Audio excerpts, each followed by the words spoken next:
paper it is, we finish at 12 there. And to go off the stairs and across this, especially on a day like this, we're all tired.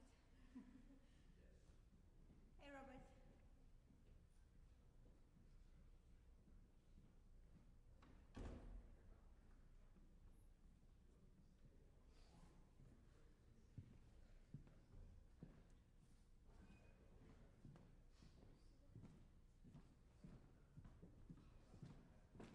We're going to give 5 minutes, so that's for those sections.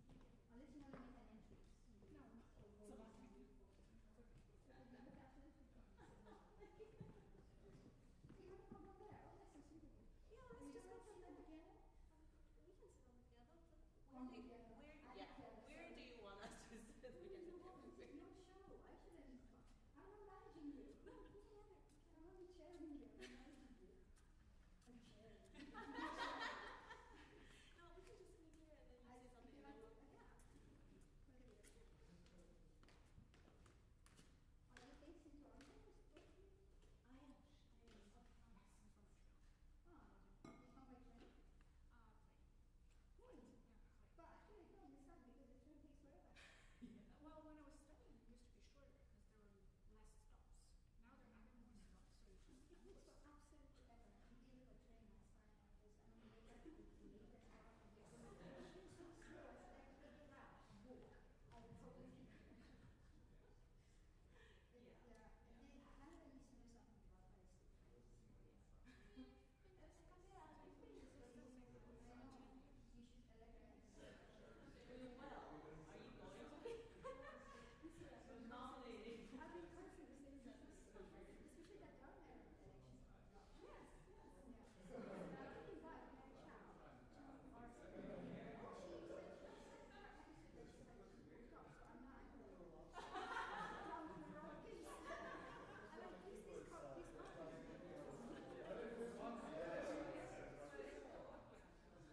Next mayor of Toronto. so I could live in Montreal and then come. I would say so much money for rental. He's all for us, but I'm from zero, so think that's Right. the 600 euro because it's 200 dollars. Yeah. And if you start driving to Switzerland, If you drive from here to the north of Ontario, that would be like 8 hours. 8 or 10 hours.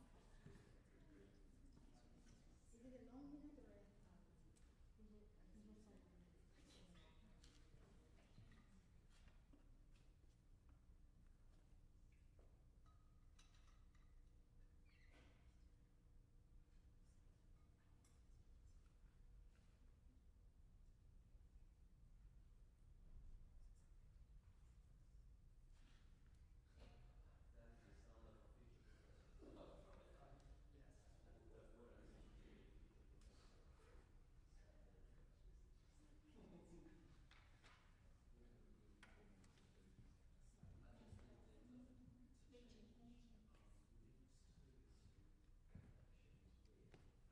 I think there is a natural silence. Now again, I can start. Why am I speaking?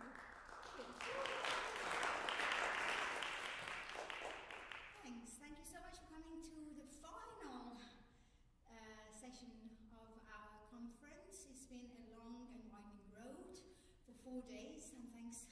And look at what has remained of us. Yeah, the casualties, and we are the last ones standing. And thanks for being here, and thank you to Robin's 2 daughters that have also joined us. And Robin himself has sacrificed this session for listening, for chairing the parallel session that is happening alongside this. But he will be watching the recording because it's being recorded and live streamed again.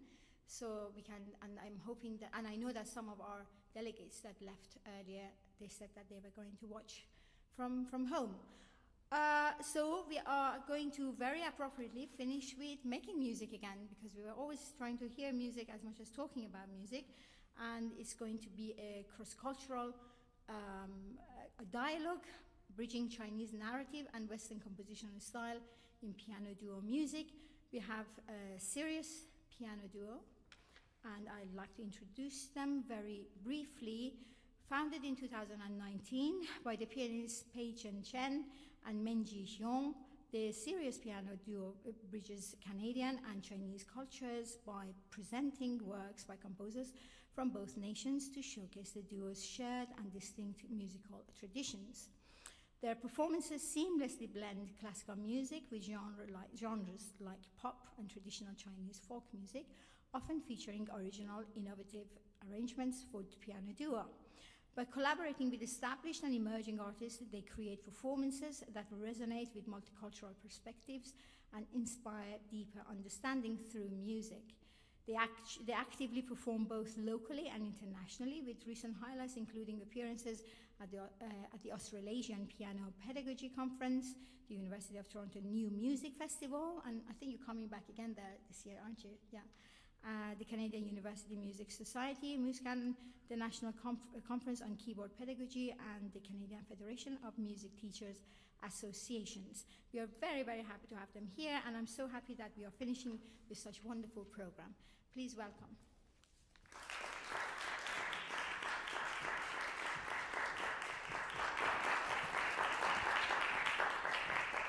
Hello. Hi, everyone.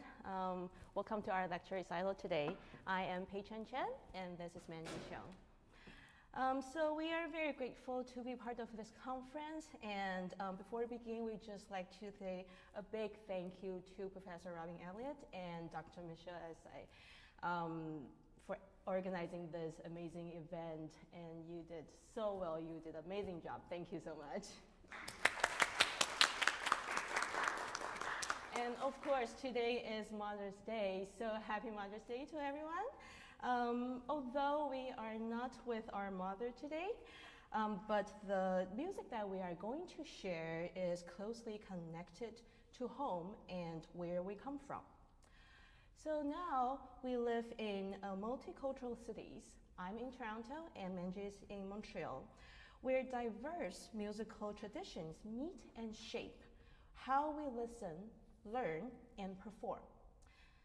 As musicians and immigrants with Chinese and Taiwanese background, trained in Western classical music, we constantly experience the cultural differences between these worlds. This program grows out of that experience.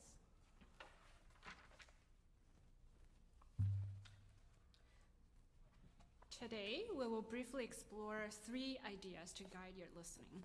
First, the multicultural context in Canada that shapes our artistic perspective.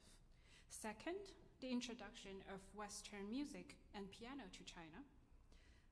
Third, how composers respond to the history by writing music, blending Western forms with Chinese musical identity. We will then introduce Chinese Rhapsody and Taiwanese Rhapsody and highlight how each composer transforms folk materials into piano writing, while preserving the character and spirit of the original traditions. Through this lecture recital, we aim to share music we care deeply about and the cultural stories within it.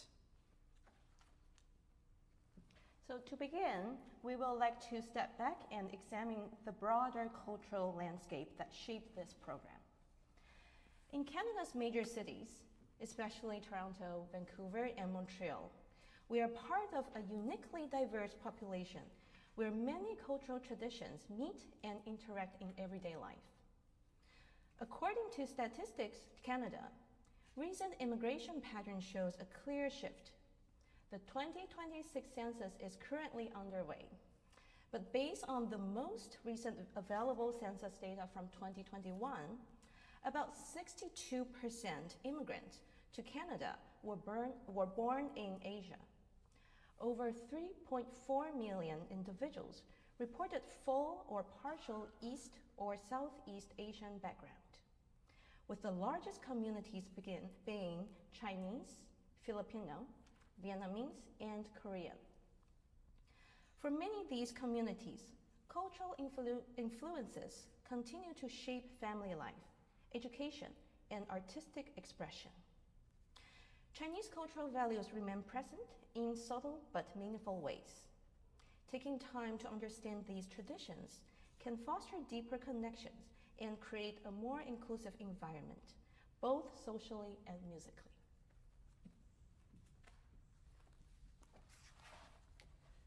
With this cultural context in mind, we would like to turn briefly to the historical background behind the music itself, specifically how the piano and Western music traditions were introduced to China. The first keyboard instrument recorded in China dates back to 1601, when the Italian missionary Matteo Ricci presented a clavichord to the Chinese emperor as a gift. At that time, Western music remained largely within the imperial court, and music education was limited to elite circles. It was not until 1911 that many young Chinese musicians began studying abroad and brought back knowledge about music education and performance. They established the first institution in 1927, known today as the Shanghai Music Conservatory. The curriculum was heavily focused on Western music.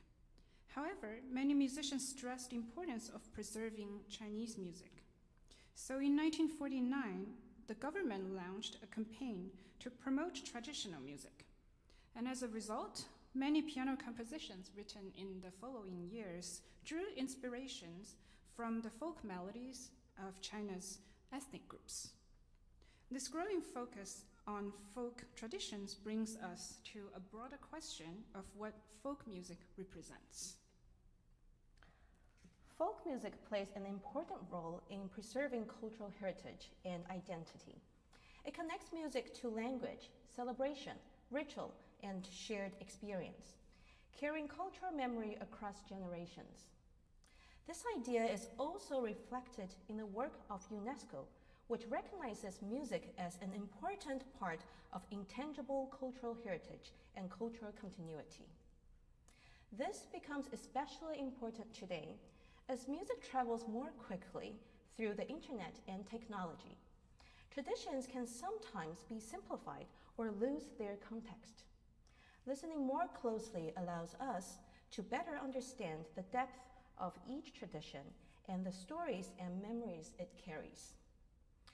This idea connects closely to the form of the works we are sharing today, the rhapsody.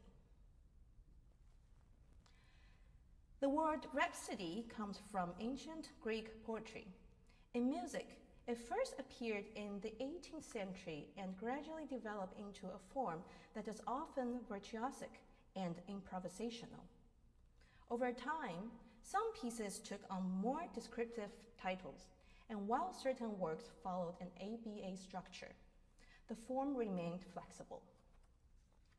In the late 19th century, the rhapsody became especially popular, often associated with national and folk-inspired themes, such as Hungarian, Spanish, or Russian rhapsodies. Combining storytelling, contrast, expressive writing, and improvisatory elements.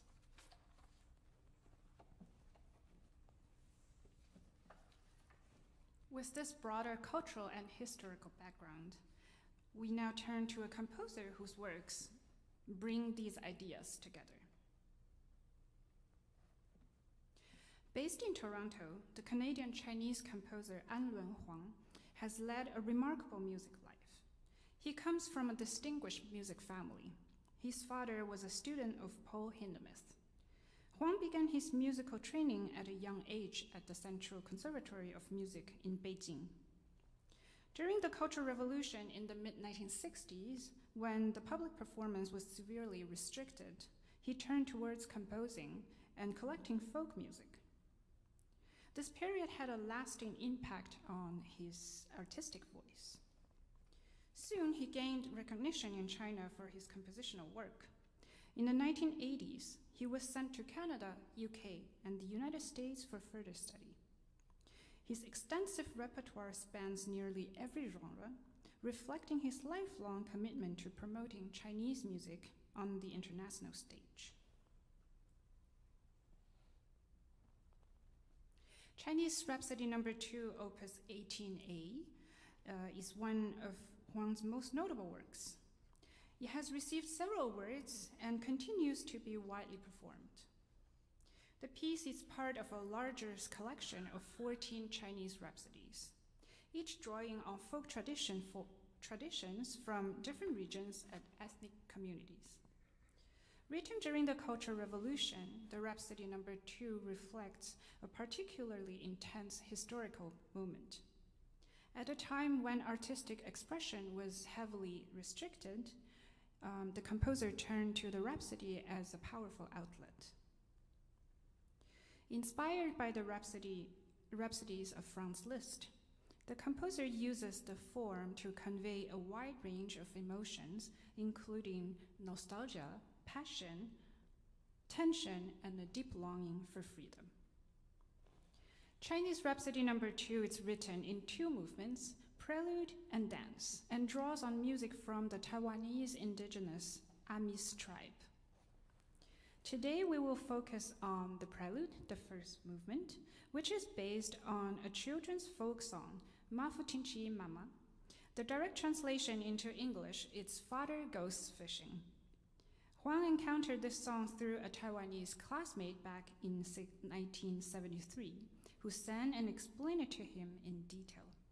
He carefully notated what he heard and later described the experience as deeply inspiring. The Amis are the largest indigenous group in Taiwan, and we will explore more about Taiwan later in the program. Their culture places strong emphasis on community life and collective participation, with music closely connected to rituals, festivals, and everyday activities. In Amis musical practice, singing and dancing are inseparable. The music itself is highly flexible, without a fixed structure, stable rhythm, or a consistent tempo and pitch, and often includes elements of improvisation. According to the Amis scholar Lu Fuk Uten, the lyric of the song is simple. In English, it means, "Where has our father gone? He has gone to eastern shore of the village to catch fish." Let's listen to the song sang by the Amis elementary school students.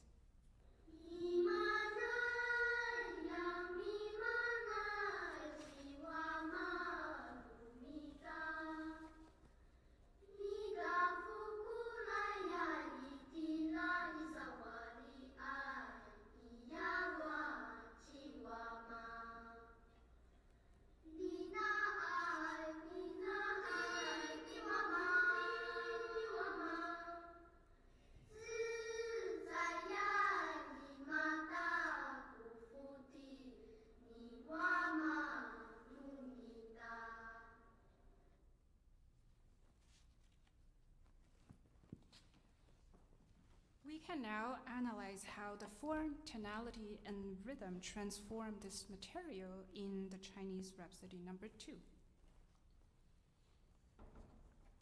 This prelude follows an ABA prime form with brief transitional sections connecting each part. The opening A section begins with the folk tune, built on a pentatonic collection, F, G, A, C, D, with tonal center on D. What is especially interesting is how Huang places this pentatonic melody within a much richer Western harmonic progression as the piece developed. For example, he introduces a simple counterpoint in D minor in the inner voices at the start, adding texture and colors to the original folk song. Let's hear an excerpt.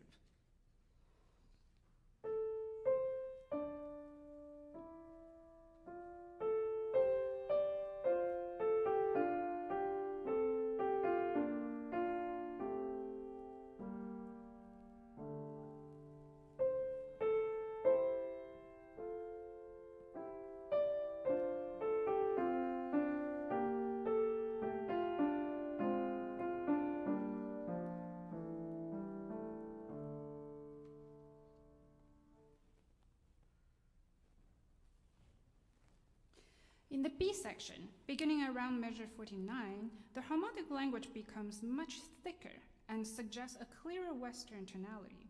He further explores a diversity of tonal colors by modulating to different keys, while the melody continues to retain its pentatonic character.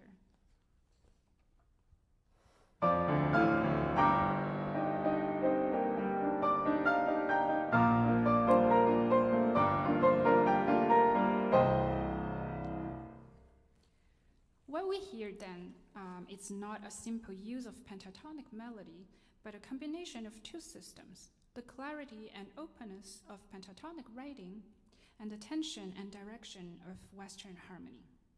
This interplay of consonance and dissonance expands the expressive range of the music beyond a purely pentatonic sound world.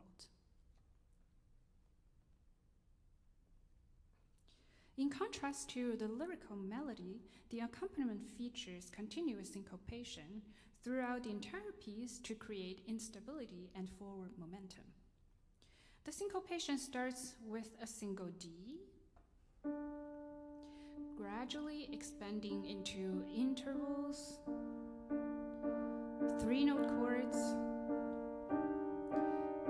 and four-note chords.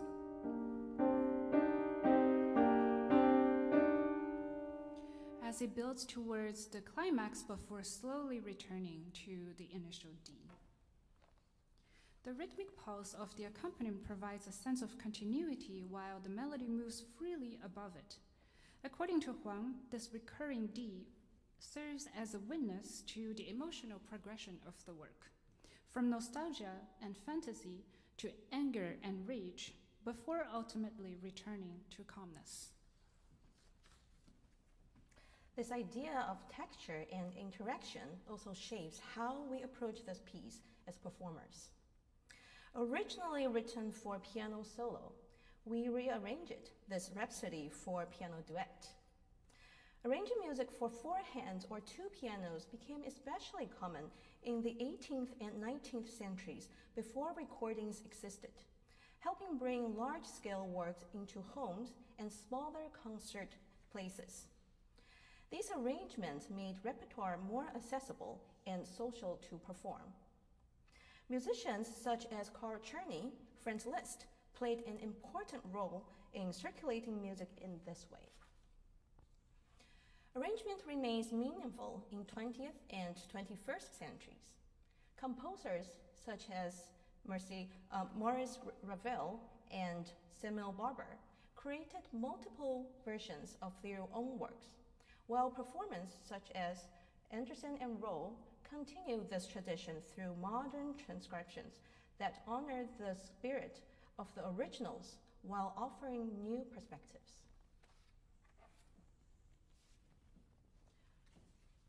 For us, arrangement is also a creative opportunity, allowing us to explore works that reflect our cultural backgrounds and shape our programming in a more personal way. It also helps us expand the repertoire we bring to the stage, especially pieces that are underperformed, culturally meaningful, or not often heard in piano ensemble form. In our arrangement, we expanded the register, enriched the harmonic texture, and added polyphonic bass lines. We also distributed the continuous syncopated rhythm between both performers to create greater interaction, while allowing each performer to explore the full range of the keyboard. Here are two brief examples in the B section. We added polyphonic bass lines to intensify the texture and support the climactic moment. Let's hear Pei-Chen play the original version.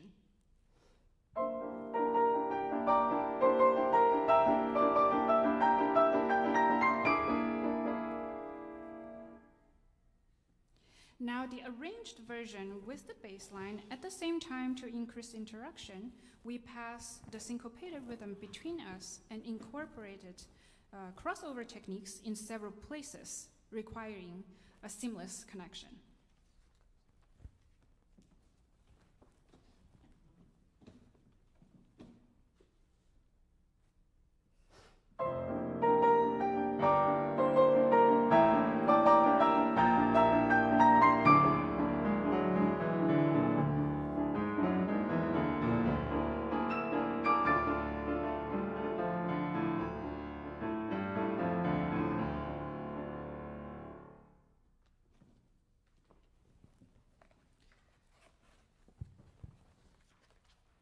And with these ideas in mind, we will now like to share an arrangement of the Chinese Rhapsody No. 2, the Prelude.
Thank you.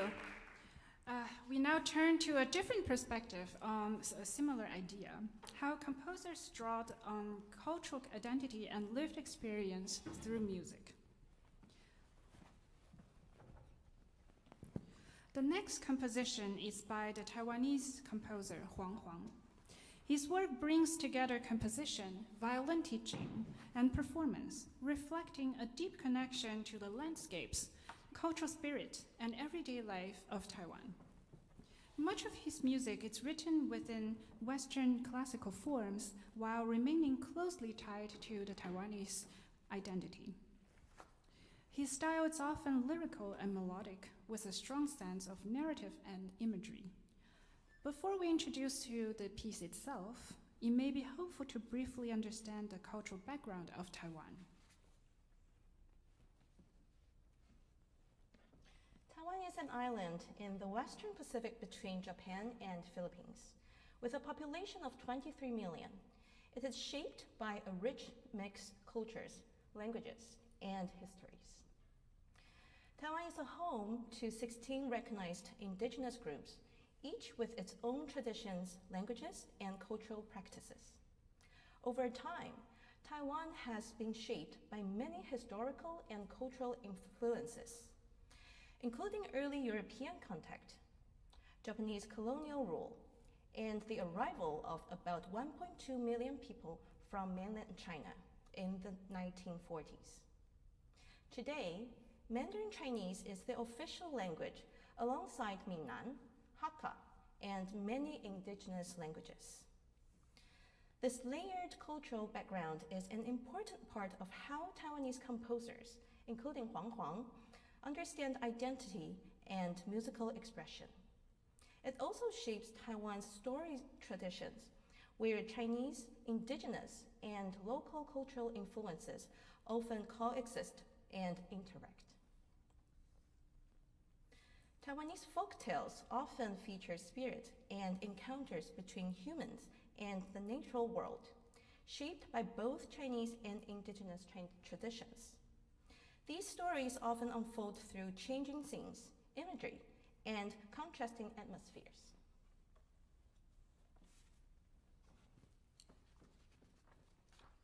In Taiwanese Rhapsody, Huang creates a similar narrative world. According to the composer's program note, the music evokes the image of a graceful young woman, along with the sounds of a temple festival, sudden changes of atmosphere, and a radiant ending. Huang draws on Western rhapsodic writing. His use of sweeping arpeggios across the keyboard, alternative chordal textures, harmonic builds up towards climaxes, and cadenza writings recalls the virtuosic writing of Sergei Rachmaninoff and Franz Liszt.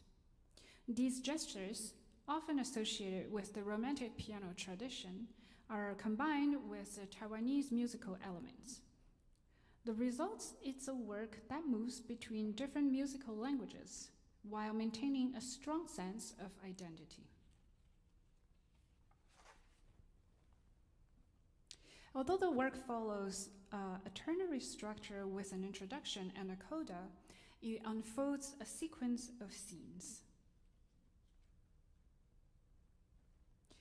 The introduction already hints at the main theme, as if anticipating what is to come.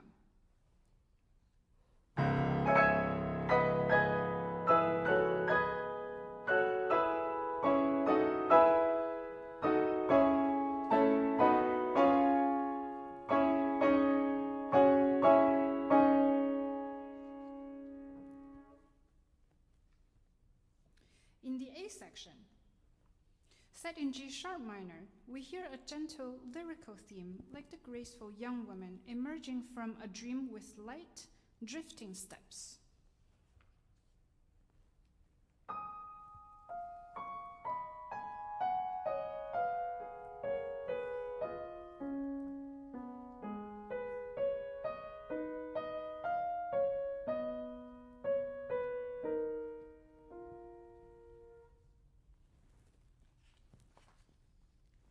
This atmosphere shifts abruptly in the B section. A more energetic and wild character enters through a cadenza-like passage, evoking the excitement of a temple festival, with gongs and drums echoing in the distance.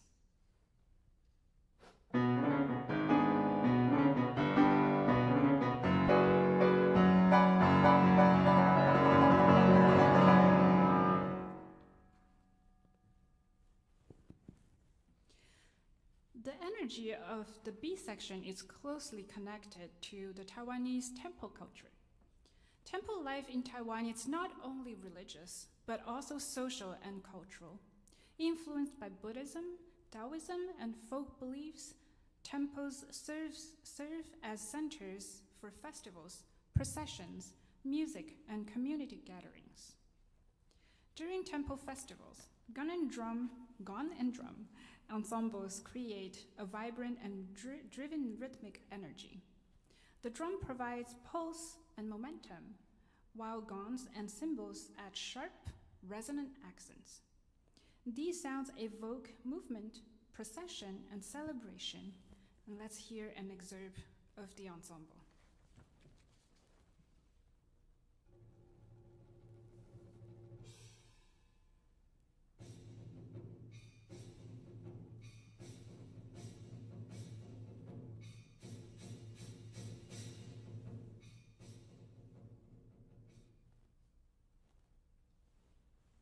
In the B section, the festive character is translated into piano writing. The distinctive rhythmic pattern may be related to the well-known song 恭喜发财, featured in the 1957 Hong Kong film Four Encounters, which later became one of the most popular Chinese New Year melodies, reinforcing the scenes of festive celebration in the music. Here is the excerpt of the song.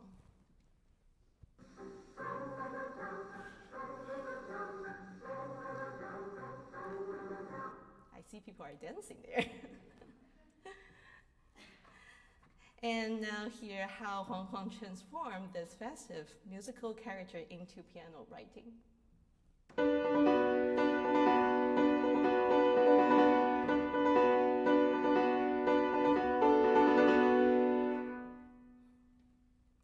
This connection between folk tradition and Western piano writing reflects many of the ideas explored throughout today's program.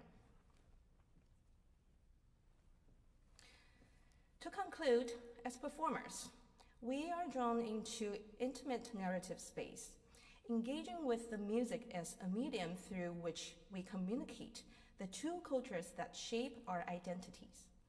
Both works demonstrate the fusion of Chinese tradition with Western compositional approaches, showing how piano duo music can act as a bridge between distinct cultural worlds. Through this lecture recital, we hope to expand the modern piano duo repertoire while exploring the historical and contemporary interactions between Western and non-Western musical traditions. And we will now perform the Taiwanese Rhapsody.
we still have a few minutes for some questions if you have, while the other session also finishes and everybody gets together for some final remarks.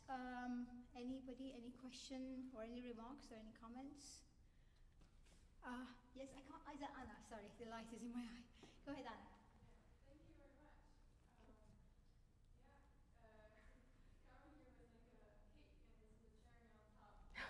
Oh. Thank you. Yeah, I enjoyed your performance, but I was asked yesterday whether I would ever considered what it would be like to collaborate on analysis, and this question has been stuck in my mind since then. And because I've never thought about it, and I can't imagine if I can't agree on with my past self about analysis. How can I agree with someone else, even temporarily? So would you say that this was a type of collective analysis for you, or does that make sense? Just in case it is still being live streamed and it's not audible. So the question Anna is asking is congratulating and that whether this counts for collaborative analysis. That's, maybe we should start the whole field, collaborative analysis.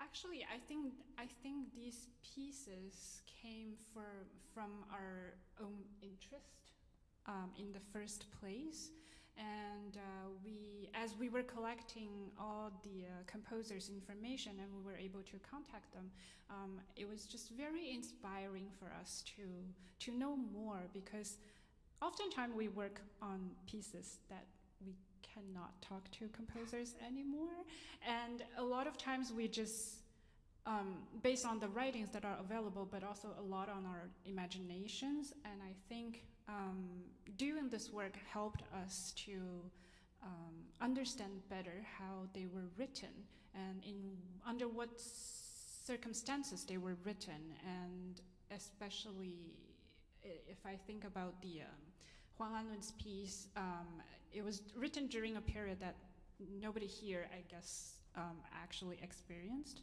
So I think that was, for me, more interesting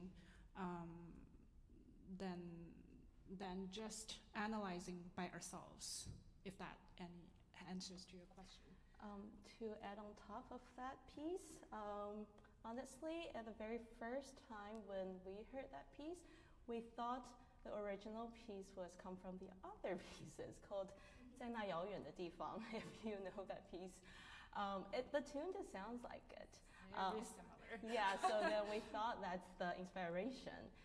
But after digging to it a little bit more and talked to the composer, then we realized, that's from a Taiwanese music. So yeah, I think that's part of the analysis that we're trying to do ourselves, but it failed. Thank you. Any other questions? Jason, sorry, I can't see you. Thank you for the musical play. I enjoyed it a lot. Thank you. I just have a question about the first example that you presented on the on Anlun, the Chinese Rhapsody. So the question that I have in my mind is, I wonder if you could comment on the issue of cultural identity and representation when it comes to, on the one hand, it's called Chinese Rhapsody, 中国 is even the more political way to say Chinese than English. And on the other hand, the tune that you quote is from the Taiwan army people. So they're not Han Chinese, I understand, so they're ethnically different people. And also, even the language of the song is not even, it's from a different language family even. So to what extent is this Chinese material from Chinese musical culture? So I wonder how you would comment on this kind of potential complications that arise from, quoting a tune like this and calling the piece itself a Chinese rhapsody. I actually asked the composer himself, because he actually wrote 14 of them, and a lot of them you cannot find on internet, like not even recordings. Yeah, and then I did ask him about why did you call all these pieces, and they're not just for piano. They're for pipa, they're for erhu, they're for violins. And he just said because he's so interested into folk tunes, and he actually drew inspirations from folk tunes of like diverse ethnic groups. And I think for him, what he was looking for was taking inspirations from these folk tunes and then build it on his own way. And he himself said, you know, some pieces are like concertos, some pieces are like symphonies. I don't care. They're just, you know, all folk tunes from the same land, and then I combine them together and I try to express all my expressions, and that's why he called them rhapsodies. Because I did ask him, why wouldn't you just put on, you know, specific titles, like, I don't know, like folk tunes or something? And he said, no, I just like that title. It's just a way to keep, I think for him, freedom for expressing himself. Yeah. Do you want to add anything, Pei-Chen? I think that's pretty much it, yeah. Any other questions? Yes, I can't see from here who is who. Crystal, sorry, it's just not visible. It's with the light. Thank you very, very much. I'm gonna just curious about because I did my undergrad and my grad in Taiwan. I'm from mainland China, and my background is more coming from traditional Chinese performance, and I'm more familiar with another two rhapsody is by I think it's Muller, and also have another Huang Fu. So it's more like for Chinese, contemporary Chinese orchestra. I'm not sure. Have you ever, just curious though, have you ever listened to and compare how they express the Taiwanese identity or different music's tradition in different way? Like how do you think about it? I think there's definitely lots of Chinese instrumental sound in these two pieces. So that's definitely the first thing when we are trying to interpretate this piece, the sound, the tone, the touch, just like the gong and drums, that is quite a percussive sound. So that's how we're trying to create it on the piano. And I think I grew up in Taiwan as well, and then I listened to a lot of Chinese instrumental pieces, and I was asked to learn one of the Chinese instruments. So like those kind of sound and those kind of tune are I'm quite familiar with. Yeah. Anything you want to add on? No, I think you answered pretty much. Yeah. Fantastic. From this side of the hall, yeah? Anybody else? I had one question, Bill, right? You rely quite a bit on the composer's statements, which is great that we have access to them. But how trustworthy are they? I mean, I know plenty of composers that either say n'importe quoi, you know, they're rubbish about their stuff, or on purpose they say different things, or just not, you know, if different people go, they say two different things. Especially, you know, some composers just hate musicologists anyway. So they just want to do, yeah, so how do you determine what do I keep, what don't? Just that experience. I think for Alan Huang's pieces, it's quite trustworthy because there are multiple research and articles about that piece. And very recently, Mengjie reached out, and the information seems aligned. So we trust that it's the same information that he wants to present. Yeah. And what are the challenges of playing and talking about and writing about the composer that is alive? In case you want to say his music language is very bland, you can't say that. What are the? I'm not saying that was a joke a little bit, but what are the challenges? Because there is a positive side to it, but there are also challenges. What challenges have you encountered? Well, I think from my point of view is that his solo version was so complete that we were afraid that our duet version is not, you know, as up to standard, to his standard. That was my concern, actually, yeah. Because, you know, it was so, and he performed, he was a very good pianist too, so I was a little afraid of not being able to transform it better. Okay. Yes. Well, thank Yeah. you so much. One last question. Yes, go ahead. Thank you very much for the performances. I have a question about how do you conceptualize, on the one hand, like the side of keeping the tradition, the folk musical traditions, and perhaps keep the spirit, and on the other hand, combining them with the basically Western musical idiom and styles, and what's the potential tension between them? How do you think? Well, I think it's in our blood actually. We grew up in Taiwan, in China, and then we immigrated here, and we learned Western music since very young. So I feel like Western music is kind of my musical root. I don't know if you can say about that. But what I'm encountered everyday life, it's very Taiwanese, very Chinese. So there are some conflict, maybe, but we don't make that much of a distinction yeah, ourselves anymore. I'm not saying that must necessarily be the conflict, but I said tension. right, right. But I think what we are living now as an immigrant and slowly trying to adapt a new country, those kind of feelings was challenging to begin with, especially like still the language is not as fluent. I feel like I will never be as fluent as a local English speakers, but that's how we are. That's how we are so unique. But it seems like it is some kind of like being a bilingual. You know, I used to teach bilingual children in France, and it's incredible how they don't distinguish between the two languages. They just go from English to French and come back, and you know they have no idea what language they're speaking.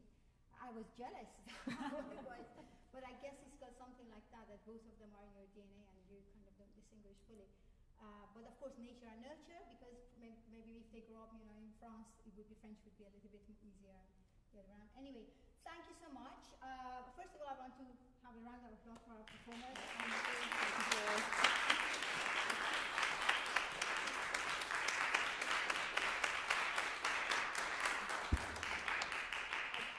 That was really a cherry on the top of the cake. Thank you so much for that. I'm going to quote you on that for the report on the conference. We are supposed to have closing remarks. If you could hang around or stay here, because it will be in this room. I don't know where Robin is. Probably still the session is running a bit over. If you could just mingle around you here for maybe, if you could hold up, I mean you can continue, but just we might need a couple of minutes. Yeah? Thank you. Thanks, Peter. Sorry, I'm talking to the gods up there. Thank you, Peter. Hi, Peter. And thank you, Peter. Thank you so much for your help. Yes? Okay, so just hang around, don't disappear. And we have about 5-10 minutes at the end. And then, to be honest, we might have some leftovers from last night, you know, and we can have some grazing over that lunch so that we don't throw this away. Just hang around, go and see if I can find Robin. But thank you so much. Thank you. Thank you. Thank you. Stay around. Yes, thanks. So just be safe with us, yeah? Okay. I mean, go and see. No? Everybody's sorry.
you can then, I have something here.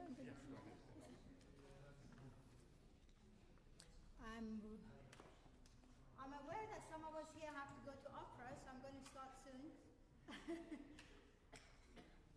And for anyone interested, sometimes Canadian Opera Company, just before they open, they start, they have 50% off their tickets. So if you go there, rush tickets are 50% off. I'm making an advertisement for COC. Okay. There would have been an advertisement for COC. I don't want to do. Okay. Are we all here? Well, thank you so much for being here. Thanks for staying to the end. And first of all, thank you for reminding me it is Mother's Day today. So whoever his mother, and yes, Almazi, at least I know that. So happy Mother's Day. And the rest of us, we should all remember to call our parents and say happy Mother's Day. So this conference began with questions about global musical modernities and local agency. But I think what we discovered over these days is that some of the most meaningful things often happen not at the level of global or local, but at the level of encounter, person to person, ear to ear, conversation to conversation, over coffee, meal, Lebanese food, and that is where everything happened. We heard papers about hybridity, border escaping, politics of listening, love, migration, and the dangers of virtue signaling. Reminders that good intentions alone are never enough. And of course, that applies to us too. We organized this conference with the best intentions, and naturally, there were some shortcomings, mistakes, and moments that could have gone better. Some of our technical struggles, especially with remote presenters, probably come from my own slightly catastrophic perfectionism. But anyway, we survived all of that. And we also wanted this conference to be truly global, where passports, borders, registration fees, or even the simple question of where to find lunch would not determine who gets to participate and whose voice gets heard. And yet perhaps a truly global conference is as utopian as a perfectly borderless musicology. Maybe accessibility, like globality itself, is not a destination we achieve, but an aspiration that keeps us honest.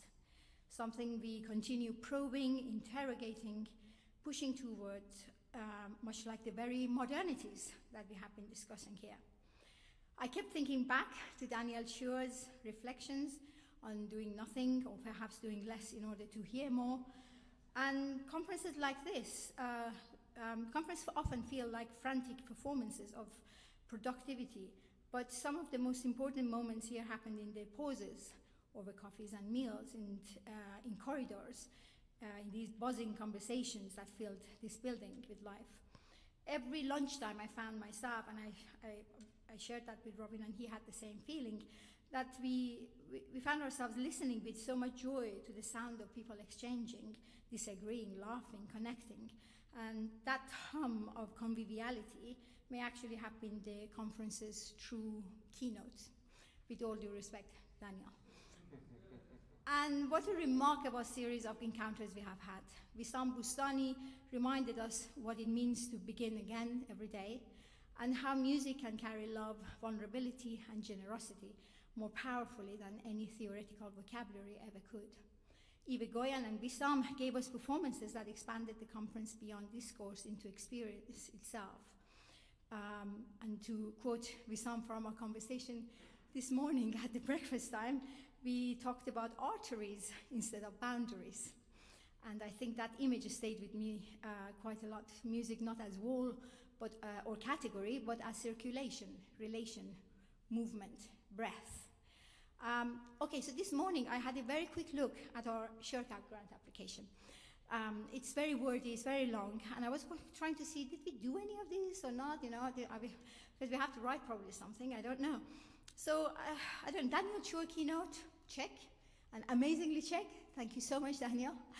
Another keynote through musical performance, because we weren't sure we can get somebody as amazing as Wissam, check, because we had Wissam and Eve. Galvanizing discourse and mobilizing knowledge, whatever they mean, they were buzzwords that we had to put there. And I think, check, we did that too. and creating a sustainable network. I truly think check. And perhaps that is what gives me the greatest pride, bringing together with Robin people who may never otherwise have met. So that's really important for me. At the moment when politicians and policymakers tell us that the STEM subjects and sciences matter more than humanities, this conference reminded me that music and the humanities more broadly may not always provide answers, but they create spaces where better, sharper, more humane questions can be asked. So there are many people I want to thank, sorry. I've written it here so that I don't make mistakes as they go. So first of all, of course, our keynotes. Daniel Chua, thank you so much for flying this long way and giving us that fascinating keynote, and everything about it was absolutely fascinating. We have a lot to think about it. We had meant to digest it. So it gives us next conference, we bring you back and we respond to that. Thank you, Daniel.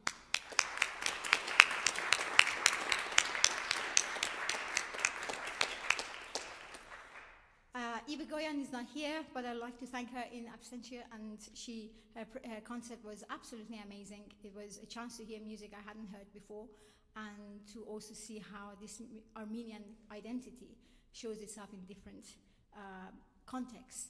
And Wissam, I mean, I've said over and over, I think meeting you and seeing you, whether online or in person, is one of the best things that happened to me. Thank you so much for coming here, and I hope you come back again and again and again.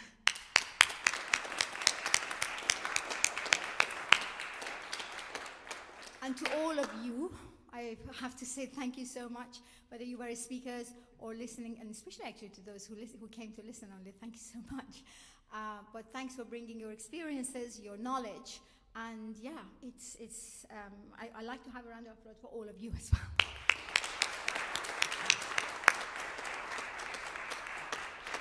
Well, I'm grateful to the Faculty of Music for allowing us to host this gathering here, to our wonderful student helpers, Jade, Jade is so wonderful. I said to him that if you're still around, come and take a bow, and he said, I don't think I should do that. So he's so modest. Thank you, Jade. If you're watching this or something, you've done an amazing, he's gone way above and beyond. So to Jade, Kaveh, who you've seen as well in the mornings, and he's done a great job, and Dulce, who made, oh gosh, I think thanks to Dulce, we were all reassured that at least in one room, everything goes according to plan. So Dulce, if you're hearing this and watching this, thank you so much.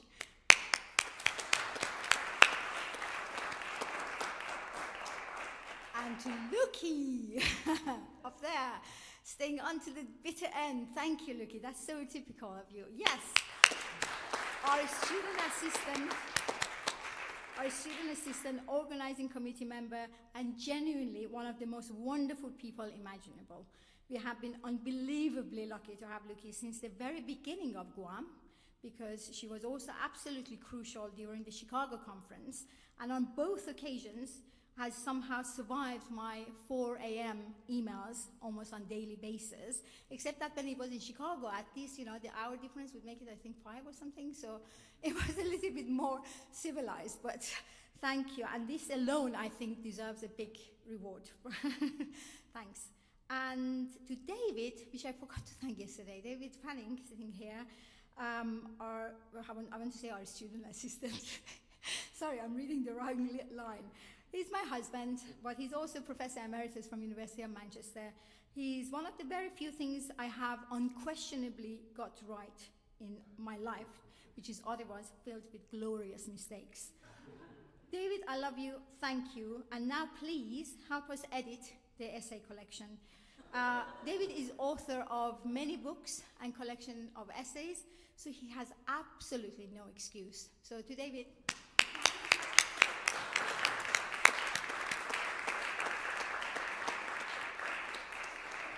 And of course, the technical support here, the university, the faculty has been absolutely amazing. Corey, you're here. Everybody behind the scene at the stage that can't see us. Sorry, I never even called your name. I'm really sorry, but thank you. And Peter up there.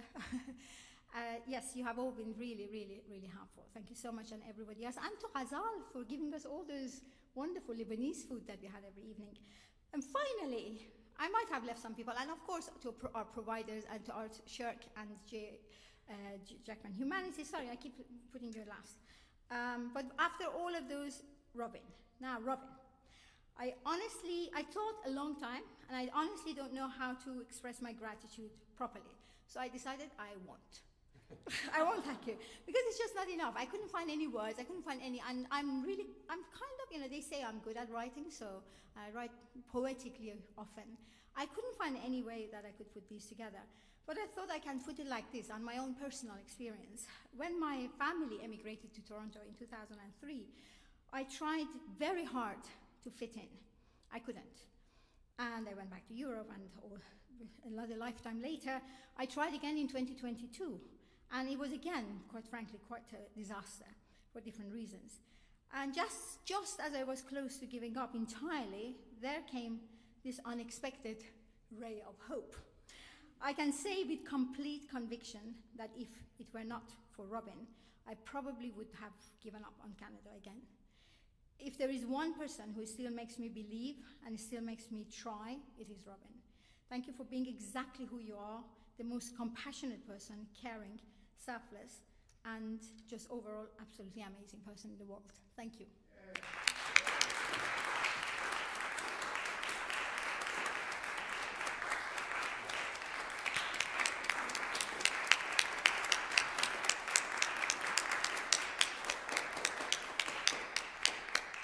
So I was trying to think of some way to finish it, and somehow I was doing this, remember, again, at one of these 5 or 4 a.m. in the mornings, and the sentence that came to my mind is, if you know Sting's Englishman in New York, everybody thinks about be yourself no matter what they say. That's lovely.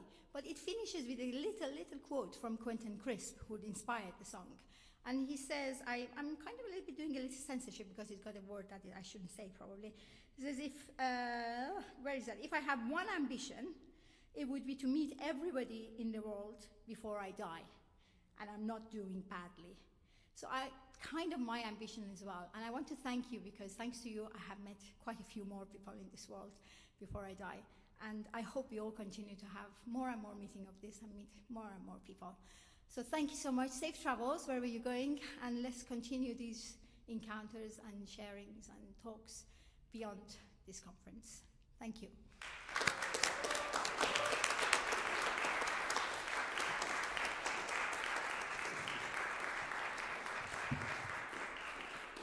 Thank you, Michelle, for that beautiful tribute to me, which I always feel I don't deserve, but it's lovely to hear.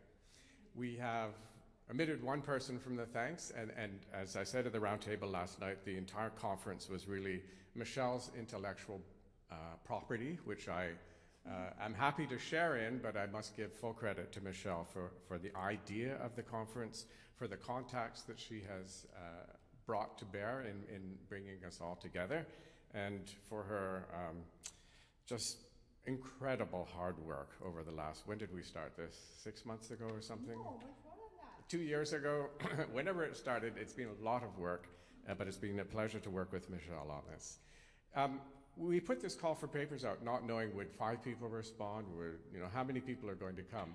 And it ended up that we had enough people that we had to run parallel sessions, which was nice because we could include a lot of people, but it also involved difficult choices for each session. Do I go to this session or do I go to that session?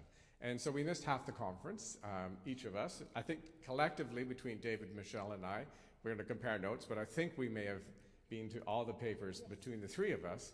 But to those of you whose paper I missed, I'm sorry, but I look forward to future sharing of this work, either within a book, or I think most of the sessions have been video recorded as well.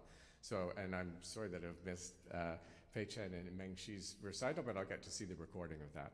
So we're looking forward to future opportunities to share this knowledge, which we've all shared already in person today, through other means, electronically, in print, any way possible, and also to future events for the Global Western Art Music Network. So again, just echoing everything that Michelle said so eloquently by way of thanks, and adding my thanks to that, and thanks to you all, and let's keep this going into the future. Thanks.